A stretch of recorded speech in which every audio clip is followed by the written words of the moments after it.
السلام علیکم ورحمۃ اللہ وبرکاتہ۔ بسم اللہ الرحمن الرحیم۔ ایک حدیث میں نبی اکرم صلی اللہ علیہ وسلم نے یہ بات ارشاد فرمائی ہے۔ یہ حدیث صحیح مسلم اور مسند احمد وغیرہ میں آئی ہے۔ حضور پاک علیہ السلام نے ارشاد فرمایا ہے کہ جو شخص اپنے کسی بھائی کے لیے اس کے غائبانہ میں دعا کرتا ہے تو اللہ تعالیٰ ایک فرشتے کو اس کی دعا پر مقرر کر دیتا ہے،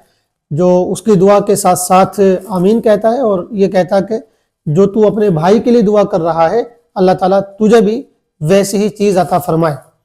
ایک اور حدیث میں یہ بات آئی ہے کہ جو دعائیں اللہ تعالیٰ رد نہیں کرتا ہے، جو دعائیں اللہ تعالیٰ ضرور قبول فرماتا ہے، اس میں وہ دعا بھی ہے جو دعوت غائب لغائب، یعنی ایک غیر موجود شخص کے لیے کوئی دعا کرے۔ آپ کسی ایسے شخص کے لیے دعا کریں جس کو یہ علم ہی نہیں ہے کہ آپ اس کے لیے دعا کر رہے ہیں، وہ آپ کے پاس موجود ہی نہیں ہے۔ تو اس سے ہمیں یہ تعلیم ملتی ہے کہ جس طرح ہم اپنے لیے دعا کرتے ہیں، اپنے والدین کے لیے دعا کرتے ہیں اور اپنے رشتہ داروں کے لیے، اپنی اولاد کے لیے دعا کرتے ہیں، اسی طرح ہمیں اپنے دیگر مسلمان بھائیوں کے لیے بھی دعا کرنی چاہیے۔ اور اس کے دو فائدے ہیں۔ ایک تو اس کا فائدہ یہ ہے کہ ہم دوسروں کے لیے دعا کریں گے تو یہ ایک عبادت ہے دعا کرنا، تو انشاءاللہ عبادت کا ثواب ملے گا۔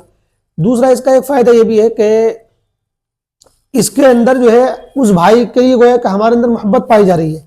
جب ہم دعا کر رہے ہیں کسی کے لیے تو گویا کہ ہم اس بھائی سے محبت کرتے ہیں، ہم اس کی بھلائی چاہ رہے ہیں۔ تو کسی مسلمان سے محبت کرنا اور اس کے لیے بھلائی چاہنا یہ خود ثواب کا کام ہے، یہ بھی ایک عبادت ہے، تو انشاءاللہ اس میں بھی ثواب ملے گا۔ تیسرا ایک بڑا فائدہ، اس کا بہت بڑا فائدہ یہ ہے کہ جب ہم کسی دوسرے انسان کے لیے دعا کرتے ہیں تو پھر ہمیں اس سے حسد نہیں ہوتا ہے۔ جو آدمی دعا تبھی کرے گا جب اس کے لیے بھلائی چاہ رہا ہو، اس کے لیے ترقی چاہ رہا ہو، اس کے لیے کامیابی چاہ رہا ہو، تو اس کی وجہ سے حسد اور بغض کا جو جذبہ ہے وہ ختم ہو جاتا ہے۔ حتیٰ کہ علماء نے یہ طریقہ بتایا کہ اگر کسی کی ترقی اور کامیابی سے آپ کو خوشی نہیں ہو رہی ہے، آپ کا کوئی رشتہ دار ہے، کوئی بھائی ہے، کوئی دوست ہے، وہ ترقی کر رہا ہے، آگے بڑھ رہا ہے اور تھوڑی سی جیلسی آپ کو ہو رہی ہے، بعض ایک نیچرل چیز ہے یہ کہ کبھی کبھی انسان کو اپنے برابر اور اپنے لیول کا کوئی شخص جو ہے یعنی آگے بڑھتا ہے تو اچھا نہیں لگتا ہے، جو ایمان کی کمزوری کی علامت ہے، ظاہر سی بات ہے۔ تو اگر ایسی کوئی چیز آپ کے ساتھ ہو رہی ہے کہ آپ کا کوئی دوست ہے، آپ کا کلاس میٹ ہے، آپ کا کوئی برابر کا رشتہ دار ہے، آپ کا کوئی پڑوسی ہے، وہ آپ سے آگے بڑھ رہا ہے، ترقی کر رہا ہے، کوئی اس نے بڑی چیز حاصل کر لی ہے اور آپ کے دل میں اس طرح کے جذبات پیدا ہو رہے ہیں جو جلن کے جذبات ہیں، حسد کے جذبات ہیں، تو علماء نے اس کا علاج یہ بتایا ہے کہ پھر آپ اس کے لیے دعائیں شروع کر دیں، اس کی ترقی کے لیے اور کامیابی کے لیے اور دعائیں کریں، کیونکہ یہ حسد کا جو جذبہ ہوتا ہے یہ شیطان ڈالتا ہے۔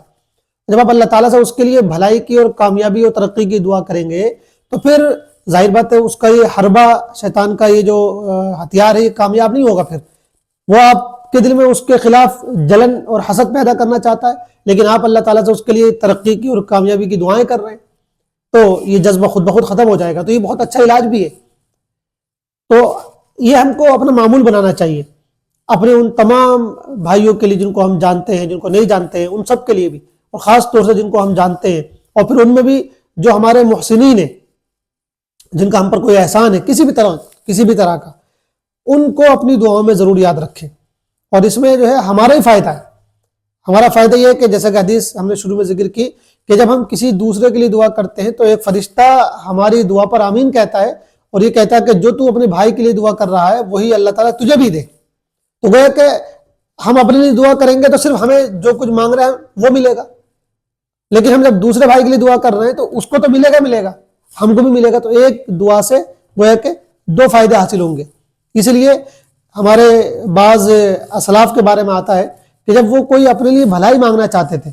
اپنے لیے کوئی دعا کرنا چاہتے تھے کہ مجھے فلاں چیز حاصل ہو جائے، فلاں چیز مجھے مل جائے، تو وہ اپنے کسی دوسرے بھائی کے لیے بھی دعا کرتے تھے، اسی چیز کی دعا کرتے تھے، اور وہ یہ سمجھتے تھے کہ چونکہ حدیث میں آتا ہے کہ ہم جو کسی دوسرے بھائی کے لیے دعا کریں گے وہ ہمارے حق میں بھی قبول ہوگی، تو جب ہم اپنے لیے مانگ رہے ہیں، اپنے لیے کوئی دعا کرنا چاہ رہے ہیں، تو ہو سکتا ہے کہ اس میں کوئی مطلب ایسی بات ہو کہ قبول نہ ہو سکے ہماری کوتاہیوں کی وجہ سے یا کسی اور وجہ سے، تو اس کو قبول کروانے کا بہتر طریقہ یہ ہے کہ ہم پہلے کسی دوسرے بھائی کے لیے وہ دعا کر دیں، اے اللہ میرے فلاں بھائی کو وہ چیز دے دے، اور جب اس کے لیے ہم دعا کریں گے تو انشاءاللہ اللہ تعالیٰ ہمیں بھی وہ چیز عطا فرمائے گا، یا کم از کم یہ ہے کہ جو دعائیں قبول ہونے کے جو طریقے ہیں ان میں سے کسی طریقے سے وہ ضرور قبول ہوگی، وہی چیز مل جائے یا کوئی مصیبت دور کر دی جائے، یا اللہ تعالیٰ اس کو ہمارے لیے آخرت میں ذخیرے کے طور پر اٹھا کر رکھ دے۔ تو یہ اپنے معمول میں شامل کرنا چاہیے، اور اس میں ایک بہت اہم بات یہ ہے، اس کا بھی معمول بنانا چاہیے کہ جب بھی کسی مسلمان کے جنازے کی خبر ملے، کسی کے انتقال کی، وفات کی خبر ملے کہ ہمارے فلاں بھائی کی وفات ہو گئی ہے، فلاں بھائی کا انتقال ہو گیا ہے، تو چاہے آپ اس کو جانتے ہوں نہ جانتے ہوں، اس سے کوئی رسم و راہ ہو چاہے نہ ہو، چاہے وہ آپ کا عزیز ہو یا نہ ہو، وہ دنیا کے کسی بھی گوشے میں ہو، کہیں بھی اس کا انتقال ہوا ہو، بس اگر وہ آپ کا ایمان والا بھائی ہے، مسلمان ہے، اور آپ کو اس کی وفات کی، اس کی موت کی خبر ملی ہے، تو اس کے لیے دعائے مغفرت ضرور کریں، اس کو بھی اپنا معمول بنائیں۔ یعنی ایک تو وہ بات تو ہم نے شروع میں ذکر کی کہ کسی زندہ مسلمان بھائی کی کامیابی اور ترقی کی دعا کریں، اور دوسری یہ کہ کسی مسلمان بھائی کی وفات اور موت کی خبر مل جائے تو جنازے میں اگر شریک ہو سکتے ہیں قریب کا تو بہت اچھی بات ہے، وہ تو بہت ہی اچھی بات ہے، لیکن اگر کوئی دور کا ہے، ہم نہیں جا سکتے، ہم جانتے بھی نہیں ہیں، بس پتہ چلا اخبار کے ذریعے کسی اور ذریعے سے کہ بھی فلاں کا انتقال ہو گیا، تو اس کے لیے دعائے مغفرت ضرور کریں۔ کچھ نہیں کر سکتے تو کم سے کم 3 مرتبہ قل هو اللہ سورہ اخلاص پڑھ کے جو ہے اس کو بخش دیں، یا ویسے اللہ تعالیٰ سے اس کے لیے دعا کریں، یا اس کے لیے کچھ نہ کچھ صدقہ نکال دیں۔ تو